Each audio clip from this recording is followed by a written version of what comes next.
Used to set headstones, do the sandblasting, you know, use the chisels and cut them.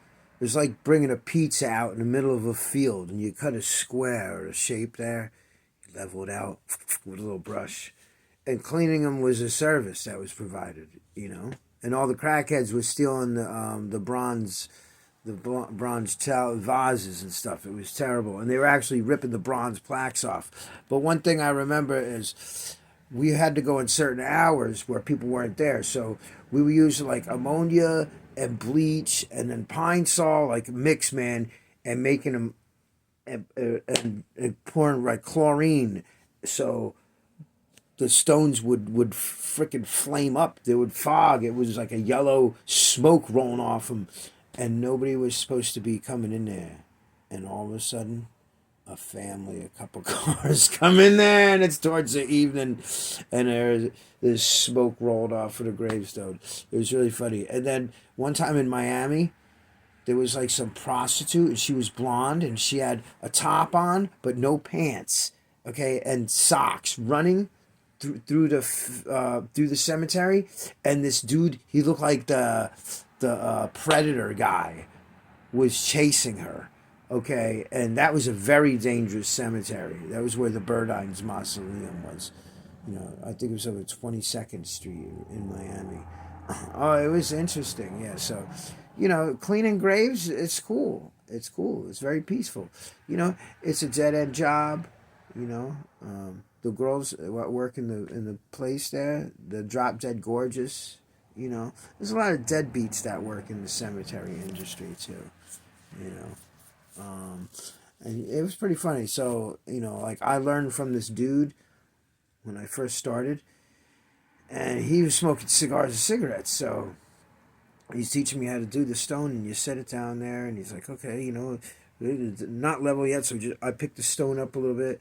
He picks the stone, he flicks his cigarette as I'm dropping the stone down. So now there's a cigarette between the coffin and grave and then the stone. So I'm like, dude, what if that person never smoked in their life? What if they died from emphysema or something? He said, well, they did now. Oh, it was crazy. And it's pretty interesting too. It was an interesting job. So, you know, it was very peaceful. You get to visit the nicest parks, like manicured and curated, uh, you know, land. It's great. It's pretty cool, actually. You know, cemetery is a very quiet, peaceful job, and I had a lot of respect doing it, and they liked me, you know, because I did it nice. I did it nice. When you bury the people, you got to be respectful, and it shows some kind of, you know, you can't disrespect the dead as much as you think you can. Okay, but anyway, you know, it's a good job. It's a good job, and you will lift a bunch of stuff. I was making $7.50 an hour, and I was going through steel toe shoes and pants and shorts, and you know, all I got was free T-shirts, and the guy was cheap, and that is a job in a industry where they're just making money, and it starts to roll hand over foot, and then you get the city and county and state funding, you know, or exemptions. So it's a hell of a business, the cemetery business. It really is. Never saw any dead bodies though. It wasn't my thing. I did go in the pyramid in Hollywood once, and there was bodies being burnt, and there was smoke coming out, but I didn't get to like go and see any kind of incinerated corpses. But I did get to pick through my grandmother's ashes, and I got some with bone fragment. Like look like, I mean, it could have been any piece of bone. You know, it's in a little bottle. Me and my mom split them up. That's right.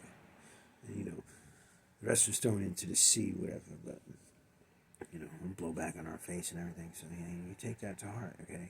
It's the dead people stuff. You got dead people stuff. You got dead people stuff. You got dead people stuff.